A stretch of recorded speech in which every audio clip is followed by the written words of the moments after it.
Assalamualaikum warahmatullahi wabarakatuh. Alhamdulillah bisa berjumpa di sini melalui acara webinar ini. Bisa bertatap muka juga dengan para dokdiknis yang ada di Rumah Sakit Pendidikan Fakultas Kedokteran UIKS.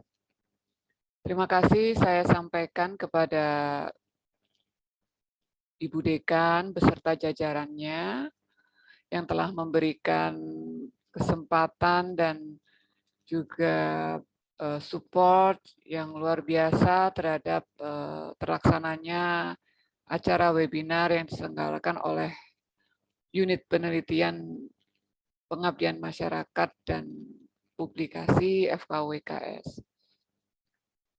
Saya di sini akan mencoba sedikit sharing mengenai bagaimana kita bisa membuat atau merencanakan sebuah roadmap penelitian. Oke, mohon izin share screen.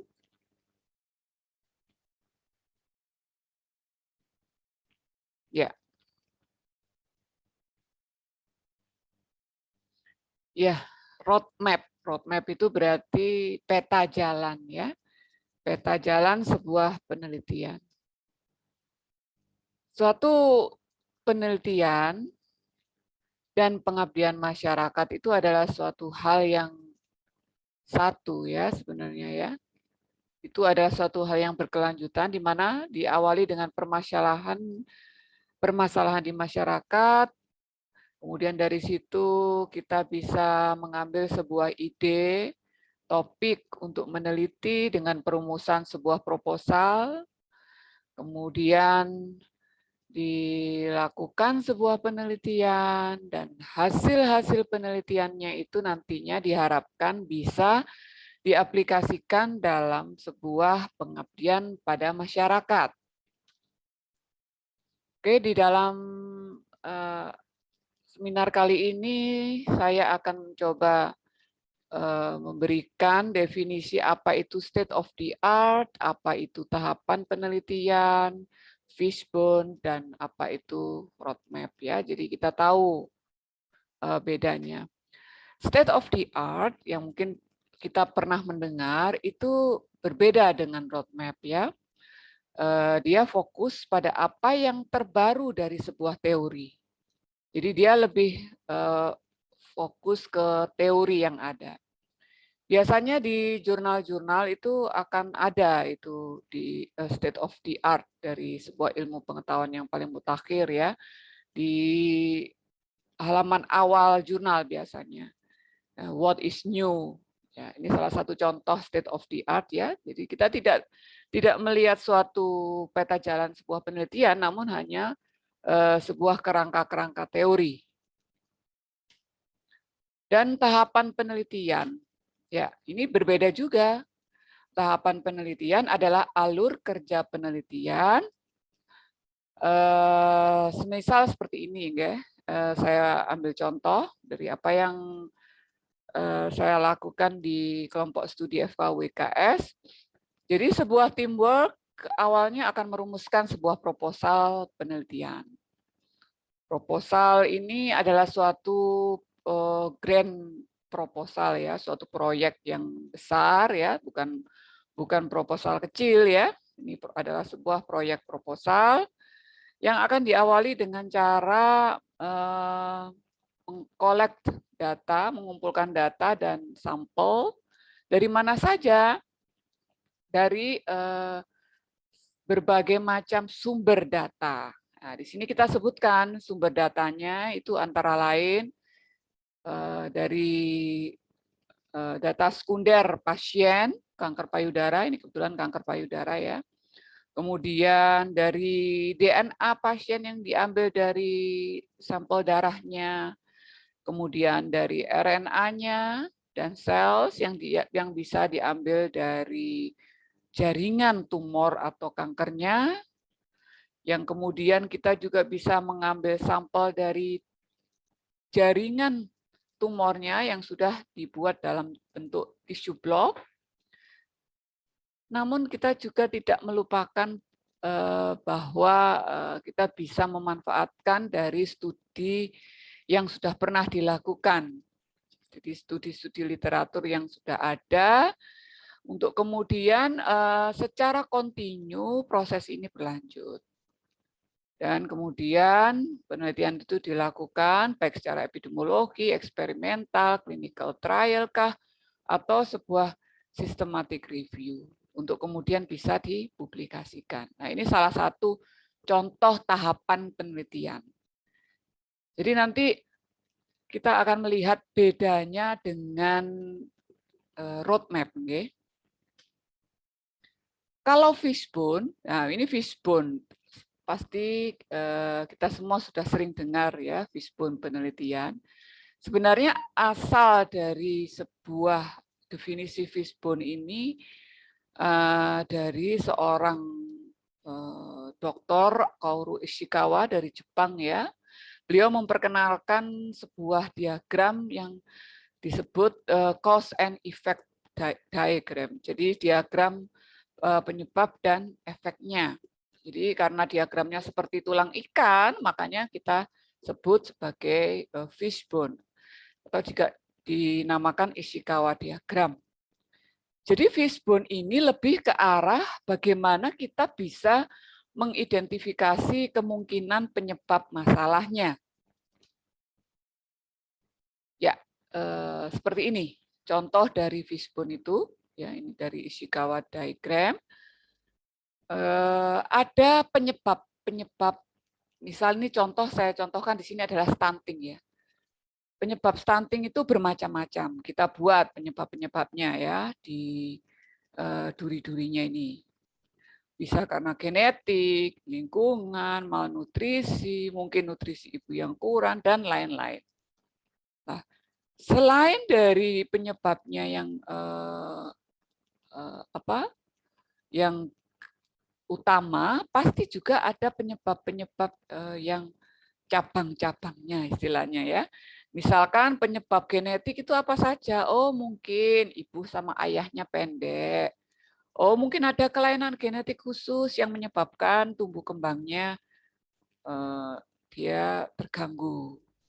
Kalau lingkungan mungkin dari infeksi yang berulang atau sanitasi yang buruk dan lain-lain dijabarkan di dalam duri-duri dari fishbone ini. Kemudian semuanya ini bisa menghasilkan efek yaitu stunting. Jadi fishbone ini lebih ke arah cause and effect ya, adalah penyebab dan akibatnya. Sebab dan akibat. Nah, bagaimana dengan roadmap?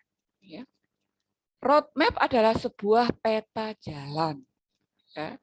Jadi kita jangan bingung ya, juga tidak tumpang tindih ya dengan definisi-definisi yang sudah saya kemukakan sebelumnya. Roadmap ini merupakan rencana yang menggambarkan apa yang harus dilakukan. Roadmap. Apa yang harus dilakukan untuk mencapai tujuan. Jadi termasuk di dalamnya adalah pekerjaan yang sudah dilakukan, yang mungkin dalam proses, dan juga yang akan direncanakan. Itulah roadmap. Jadi kalau sebelumnya mungkin state of the art itu teori-teori, kemudian fishbone itu adalah sebuah sebab akibat dari suatu permasalahan, kemudian tahapan penelitian itu adalah tahap-tahap untuk menjalankan sebuah penelitian, ini berbeda. Jadi ini menggambarkan apa yang harus dilakukan, yang sedang dalam proses, yang sudah, yang dalam proses, dan rencana akan datang. Jadi saya mengambil sebuah singkatan ya supaya kita mudah untuk mengingatnya, yaitu OMAP ya. OMAP. Jadi ingat roadmap, ingat OMAP. O, objek, apa objek penelitiannya, itu harus ada. M, metodenya apa. A, assessment, penilaiannya, apa yang mau dinilai. Ya. Bisa juga evaluasinya ya, assessment. Kemudian P adalah produk. Produk dalam hal ini adalah tujuan penelitian. Dan kesemuanya ini dibuat dalam tahapan rentang waktu yang jelas. Supaya terstruktur ya, misalkan 2, 3, 4, 5 tahun ke depan. Ya. Jadi suatu model peta jalan penelitian atau roadmap penelitian itu multi tahun ya, bukan hanya 1 tahun saja tapi multi tahun. Jika kita melihat bahwa suatu penelitian itu terdiri dari riset dasar, riset terapan, riset pengembangan ya, maka sebuah roadmap itu bisa jadi meliputi kesemuanya ya, model seperti ini. 1 dan 2 ini. Atau bisa jadi dia tidak melakukan riset dasar tapi hanya terapan dan pengembangannya. Atau bisa jadi riset dasarnya saja yang dia mau buat peta jalannya. Riset terapannya saja atau riset pengembangannya saja. Tergantung bahwa apa yang sudah dilakukan dan kondisi pada saat itu. Tapi yang pasti dia adalah multi years, jadi multi tahun. Kelemahan sebagian dari roadmap itu yang pertama objeknya tidak jelas. Ya, seperti yang saya katakan tadi harus OMAP ya. Objek, M method, A assessment, dan P product. Kalau objeknya yang diteliti nggak jelas ya, kita melihatnya jadi apa ini yang mau dicari. Ya.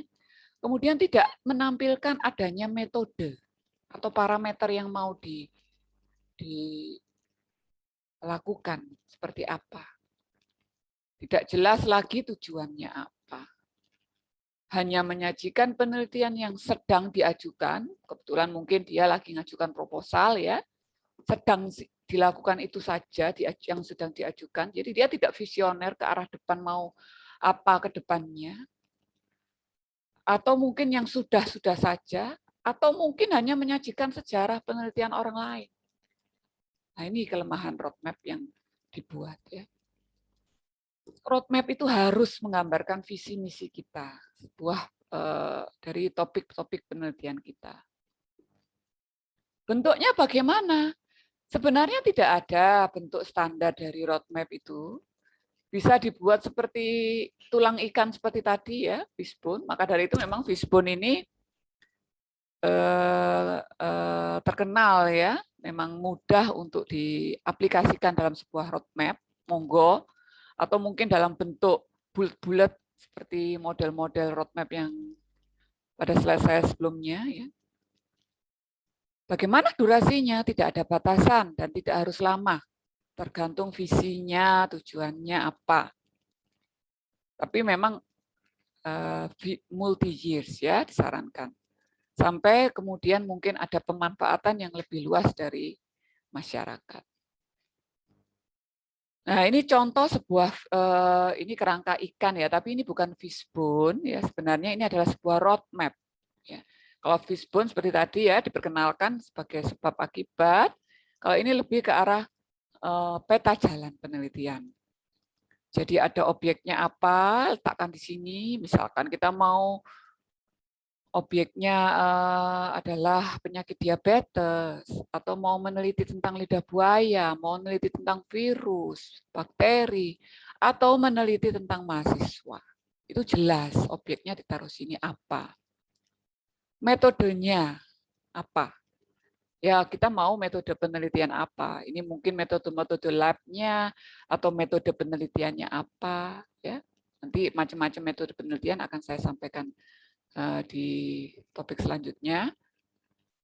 Kemudian juga di situ kita bisa cantumkan penilaian-penilaian evaluasi yang bisa dilakukan untuk tercapainya atau untuk menjalankan metode ini. Jadi O, M, A, OMA. Tambah P, produk, tujuan penelitian, produk. Jadi produknya apa, harapannya, target akhirnya apa, Ya, misalkan kalau diabetes mungkin target akhirnya adalah terapi target dari diabetes ya. Mungkin di lidah buaya itu targetnya produknya adalah herbal anti diabetes mungkin, atau mungkin sebuah vaksin, atau mungkin sebuah kebijakan, boleh. Jadi produk ini adalah tujuan akhirnya. Jadi ini nggih Bapak Ibu kerangka dari OMAP untuk membuat sebuah roadmap penelitian yang baik. Ini saya berikan contoh pada apa yang sudah saya lakukan untuk roadmap penelitian kanker payudara. Di sini bisa Bapak Ibu lihat sudah jelas O-nya, objeknya ya, breast cancer, kanker payudara. Kemudian M, metodenya. Metodenya apa saja? Nah, ini bisa penelitian epidemiologis, penelitian genetik, atau penelitian lanjut mengenai macam-macam epigenetik, imunogenetik, farmakogenetik ya. Kemudian ada sel kultur dan ada di sini adalah P produknya. Jadi produknya adalah targeted therapy. Dan kita bisa breakdown dari metode-metode ini bisa apa saja yang mau dinilai, apa saja. Mungkin karakteristiknya, faktor risikonya, terapinya, laboratnya ya. Kalau genetik itu mungkin ada tumor promotion gene-nya, tumor suppression gene-nya ya, dan atau CA specific gene. Jadi dengan adanya kerangka OMAP itu memudahkan kita untuk meletakkan dan membuat kerangka berpikir untuk suatu penelitian. Dan di sini jangan lupa taruh tahunnya, Ibu Bapak. Tahunnya monggo terserah dibuat rentang tahun yang sekiranya rasional untuk tujuan-tujuan yang kita mau di sini. Oke. Ini salah satu contoh standar sebuah roadmap. Saya juga mengambil dari internet ya, ada sebuah proyek ekstravaskular DNA vaksin. Di sini dia meletakkan objeknya antigen virus, metodenya bisa bermacam-macam, ada kimia komputasi, DNA rekombinan, imunologi, bla bla bla. Kemudian produknya ada di sini. Hanya di sini memang kurang detail terkait dengan assessment. Ya, ini saya juga ingin sedikit mengkritisi untuk memperbaiki roadmap ini, yaitu assessment. Oh, maaf. Sudah ada di sini assessment ya, ternyata diletakkan di bawah dari metode sendiri. Ya, assessment-nya misalkan untuk sebuah metode kimia komputasi mereka menggunakan penilaian modeling protein misalkan atau bioinformatika. Ini assessment-nya. Ya, evaluasinya pakai apa saja. Kemudian produknya yaitu berupa vaksin. Ya, ini adalah suatu contoh yang baik untuk roadmap penelitian. Kemudian ini ada juga lebih kompleks lagi ya, tapi dengan model roadmap yang sama yaitu fishbone. Lebih kompleks, kita lihat O-nya, O adalah quercetin. Ya, quercetin itu sebuah senyawa ya, campuran isotropik antara minyak, surfaktan, kosurfaktan dan lain-lain ya. Dia meneliti ini untuk sebuah tujuan yaitu sediaan oral quercetin untuk terapi diabetes dan stres oksidatif. Kemudian dia membuat metode macam-macam ya. Metodenya.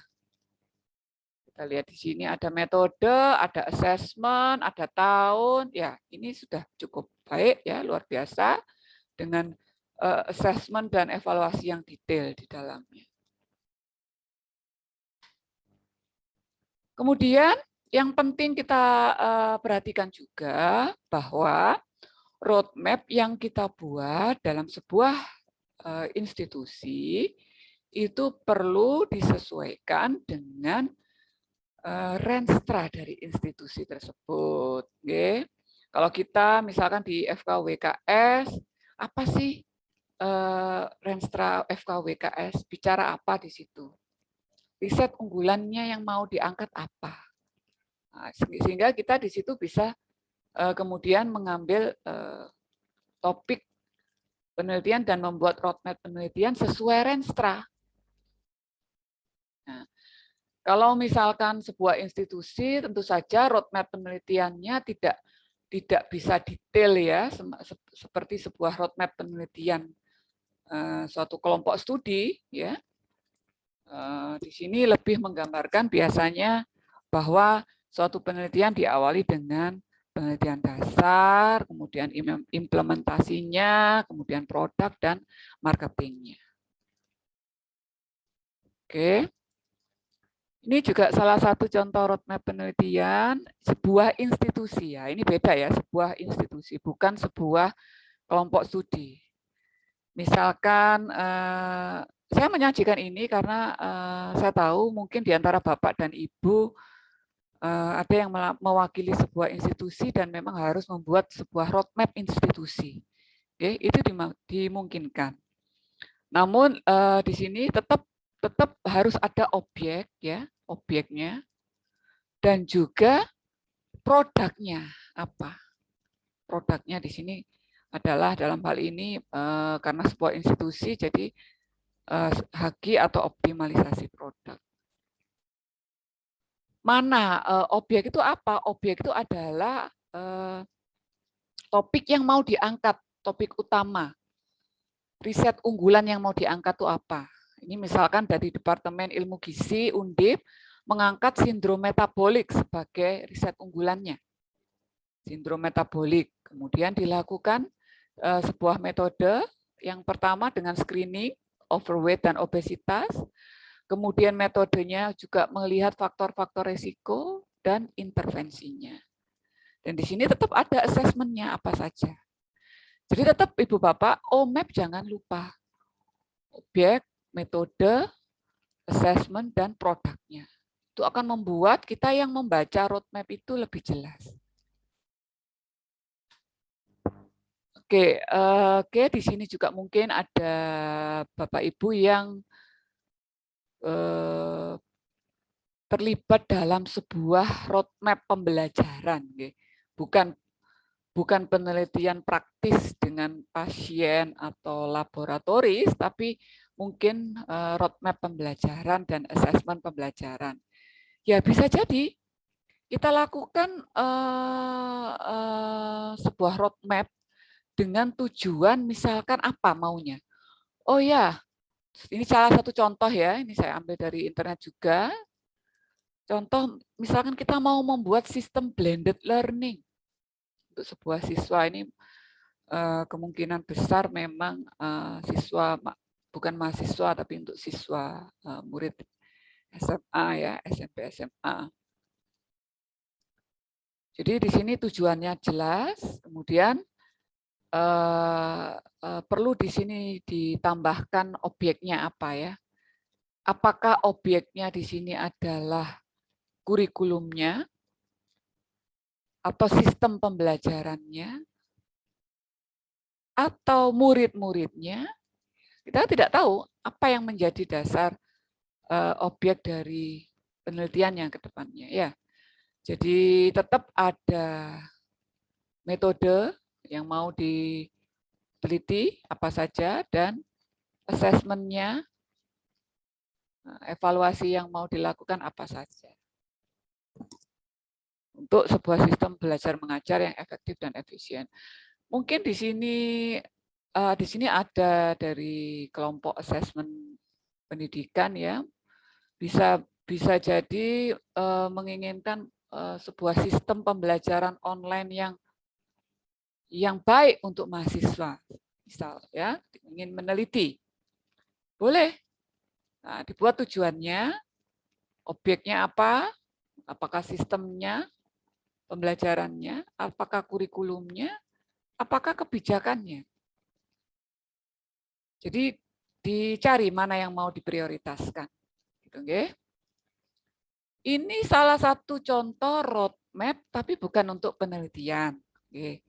Roadmap pengabdian masyarakat. Memang lebih kompleks untuk pengabdian masyarakat ya. Namun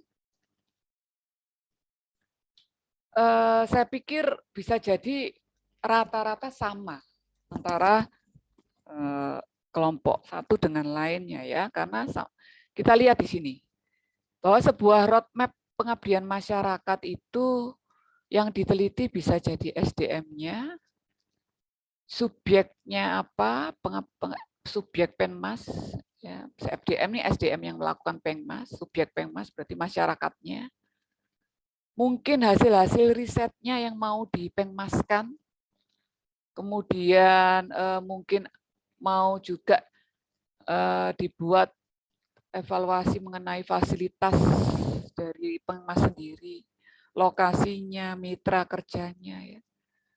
Kemudian ya ini salah satu yang saya ambil contoh dari Unpad ya. Kemudian di sini dilakukan metode untuk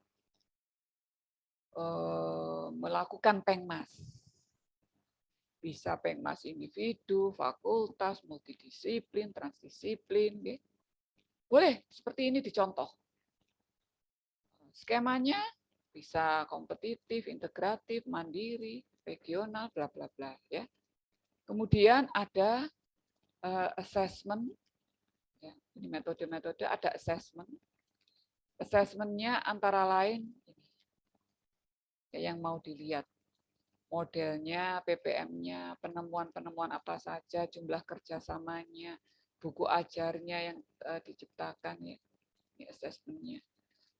Sehingga bisa tercipta sebuah produk yaitu meningkatnya IPM komunitas masyarakat desa binaan. Ya. Jadi Ibu Bapak yang terlibat dalam Pengmas, monggo ini bisa dijadikan contoh juga untuk membuat sebuah roadmap Pengmas ya. Tinggal nanti mungkin diganti apa yang mau diprioritaskan di sini. Ini juga roadmap Pengmas ya. Tapi ini lebih ke arah bagus ya. Di sini lebih rinci. Di sini ada obyeknya, yaitu kegawat daruratan. Topik-topiknya, nah, lebih rinci terhadap topik-topik yang mau diberikan itu apa saja. Jadi kalau seperti ini lebih ke arah roadmap Pengmas sebuah institusi, ya, sebuah institusi. Kalau seperti ini adalah roadmap Pengmas sebuah kelompok studi atau kelompok kelompok Pengmas. Ya. Di sini menyajikan metodenya adalah ini, metode pelatihan, pendampingan, pemantapan, ini metode. Assessment-nya ini, penilaiannya yaitu dengan menampilkan topik-topik Pengmasnya, apa yang mau diberikan. Ya, luar biasa. Kemudian harapannya terdapat pemberdayaan potensi kemandirian masyarakat. Ya, ini kalau untuk panahnya ya bisa dibalik ya ke bawah supaya kelihatan jelas bahwa ini memang tujuannya, produknya ini. Dan di sini sudah tercantum juga waktunya, tahunnya, multi years. Ya, luar biasa. Bapak Ibu bisa juga mencontoh ini yang ada di kelompok studi Pengmas. Monggo. Oke, itu yang bisa saya berikan untuk bagaimana membuat sebuah roadmap penelitian dan Pengmas yang baik. Dan di sini saya sedikit akan mereview dari roadmap yang sudah masuk ke kami, ke panitia. Mungkin ada yang bisa jadi masukan untuk Bapak Ibu sekalian. Ini ada roadmap penelitian dari RSUD Kabupaten Kediri. Oke, kalau mungkin saya juga bisa, Bapak Ibu sekalian juga bisa menilai sebenarnya dari apa yang sudah saya sampaikan tadi. Di sini apakah jelas O-nya, objeknya? Jelas. Tapi akan lebih baik apabila ini objeknya adalah infeksi COVID-19 ya. Akan lebih baik apabila objek ini bisa diletakkan di sini, ditambahkan. Ya, jadi lebih jelas lagi. Kemudian apakah ada metodenya? Metode di sini saya melihat jadi satu dengan assessment-nya. Ya. Tapi kalau saya melihat di sini awal-awal pembentukan tim penelitian, mengajukan perizinan. Lah, kalau seperti ini lebih ke arah tahapan penelitian. Ya. Jadi kerangkanya belum terlihat jelas. Kerangka untuk penelitiannya itu bagaimana? Kalau mungkin pertama dibentuk tim peneliti, kemudian perizinannya, form registrinya, uji cobanya itu lebih ke arah tahapan penelitian. Kemudian baru pengumpulan data sekunder. Boleh pengumpulan data sekunder dijadikan metode boleh. Tapi item-item yang mau dievaluasi atau dinilai apa saja itu dijelaskan di bawah. Seperti ini, prediktor in hospital mortality pasien COVID. Mungkin ada lagi selain ini prediktor ini. Itu adalah salah satu assessment-nya. Kemudian produknya apa? Nah, ini diperjelas lagi. Sini, monggo ditambahkan produknya. Kemudian ada roadmap, ini penelitian degeneratif dari SRSUD Kabupaten Kediri. Oke, di sini kelihatan bahwa akan meneliti penyakit degeneratif. Oke. Namun penyakit degeneratif itu banyak.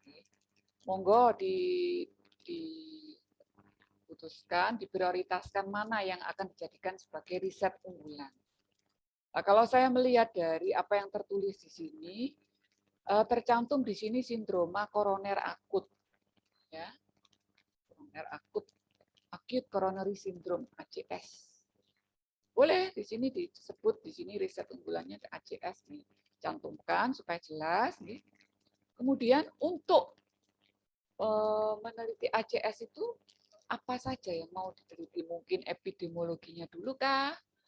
Kemudian penelitian lebih lanjut mungkin ke arah laboratorisnya pasien atau clinical trial kalau ada. Nah, itu metode-metodenya.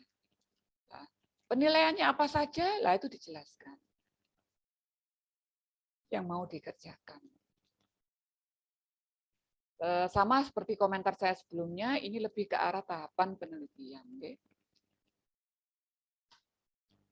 Ini ada roadmap penelitian dari RSUD Ibnu Sina Kabupaten Gresik. Ini adalah sebuah roadmap institusi. Sama seperti yang saya sebutkan sebelumnya, walaupun sebuah roadmap institusi, institusi pasti memiliki renstra institusi. Nah, di situ pasti ada riset unggulan. Monggo diperjelas riset unggulannya apa, atau mungkin boleh hanya di breakdown dengan riset dasar, terapan, produk, dan marketingnya bagaimana. Kalau seperti ini, oke, ini sebuah roadmap, namun ini lebih ke arah tahapan. Tahapan penelitian yang pertama perencanaan, yang kedua melakukan penelitian, yang ketiga publikasinya, dan peningkatan pelayanan. Ini jadi lebih ke arah tahapan penelitian. Akan sangat baik apabila diperjelas prioritasnya di mana. Oke. Sehingga kita sebagai asesor mungkin melihat itu, oh, institusi ini sudah punya tujuan yang jelas. Fokus dan prioritas itu ada. Oke. Kemudian ini dari FKWK, dari kami di FKWKS ada kelompok-kelompok studi. Di antaranya di sini adalah roadmap topik penelitian kelompok studi penyakit infeksi. Kita lihat di sini roadmap ini sudah cukup jelas ya, cukup gamblang. Ada tidak O-nya, objeknya ada di sini disebutkan. Objeknya itu TBC, COVID-19, kandidiasis, HIV, dan seterusnya. Walaupun di sini ada dan seterusnya, namun tetap ada prioritas yang dimunculkan. Nah, ini boleh, seperti ini bagus. Kemudian metodenya yang mau diteliti itu metodenya bagaimana. Pertama yang dilakukan adalah magnitude dari distribusi, etiologi, dan faktor risiko.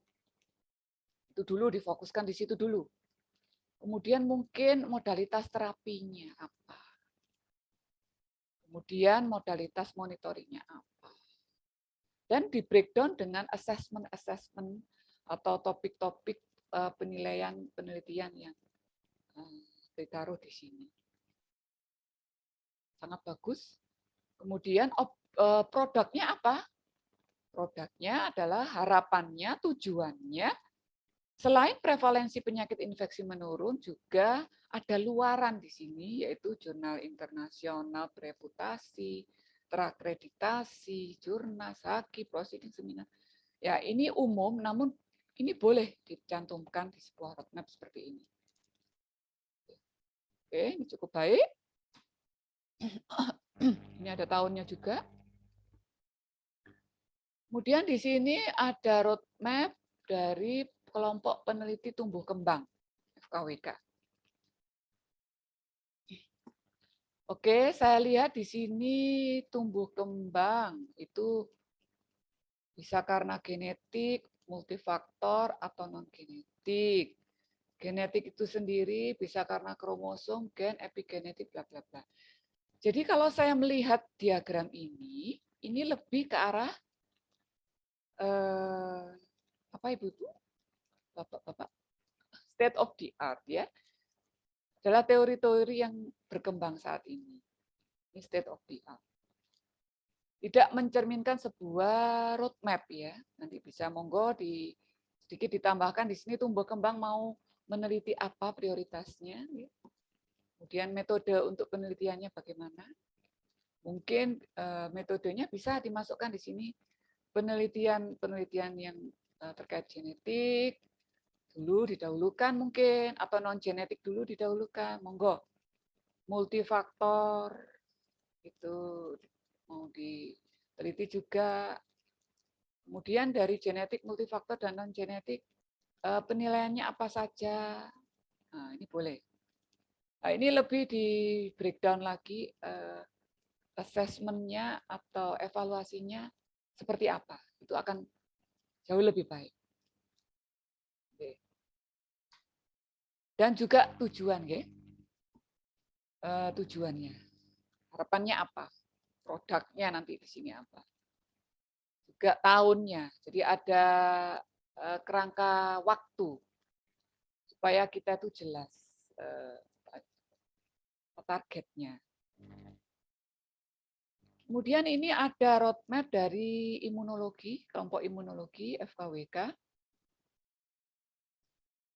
Di sini menyajikan ada immunologic science, ada terapan. Ya. Immunity, infeksi, hematologi, endokrinologi. Oke. Ada kerangka waktu jelas ya. Baik. Kemudian ada objeknya apa tidak nih? Oke, mungkin objeknya di sini adalah penyakit-penyakit imunologi. Nah, namun lebih bagus lagi jelas, prioritasnya mana? Penyakit imunologi apa dulu? Kemudian di sini ada metode. Yang pertama akan meneliti innate immunity dan adaptive immunity. Kemudian yang kedua, jadi mungkin bisa diambil garis besar ya dari semua assessment ini. Kalau saya lihat ini lebih ke arah betul ini metode, namun kalau Bapak Ibu sekalian bisa lebih rasional, 2021 bisa meneliti sebanyak ini, maka tentu saja akan sangat sulit. Jadi ini adalah capaian-capaian yang mau dilakukan pada tahun ini. Ini juga capaian-capaian yang mau dilakukan pada tahun ini dan ini. Jadi harus jelas.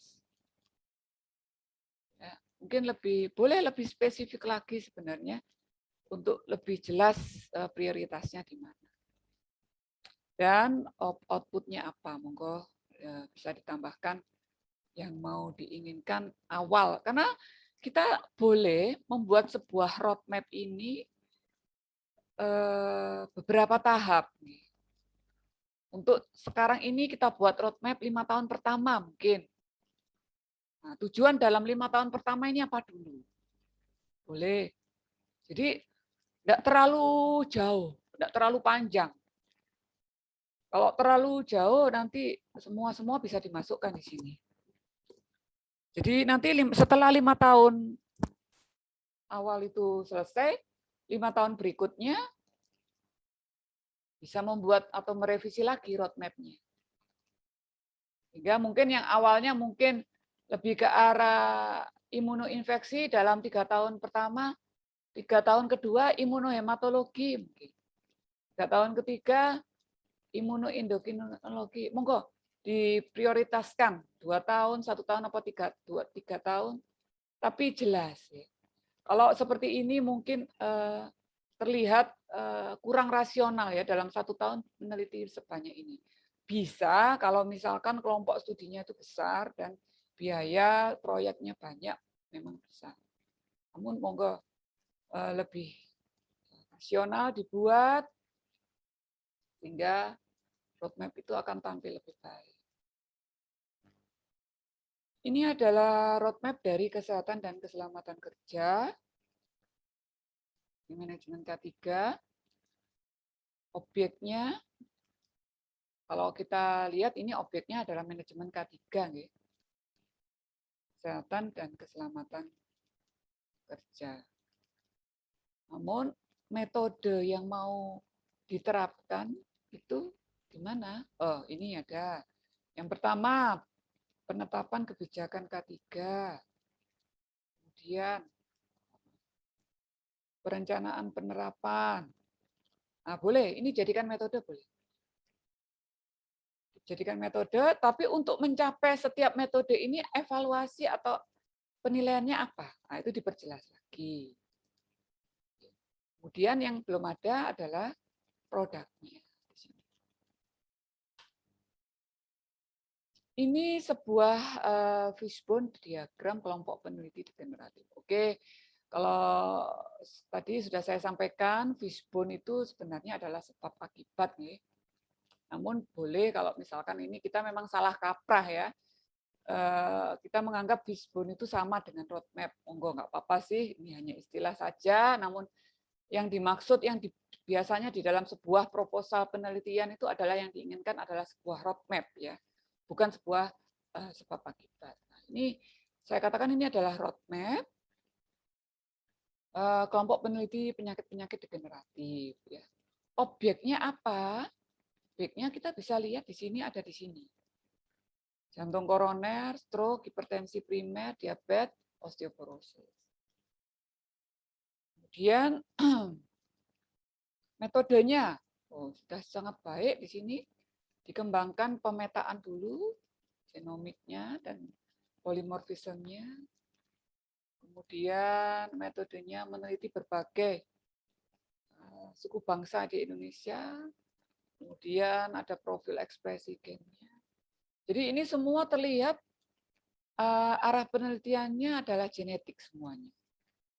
Kemudian di sini di breakdown dengan analisa apa saja yang mau dilakukan. Assessment apa saja yang mau dilakukan. Oke, monggo. Seperti ini bisa. Nah, tujuannya produknya apa? Biomarker. Jelas di sini. Produknya adalah biomarker penanda molekuler. Makanya memang terlihat di sini penelitiannya adalah penelitian yang biologi molekuler. Oke. Boleh, ini sebuah roadmap penelitian kelompok studi. Namun ada baiknya disertakan waktunya.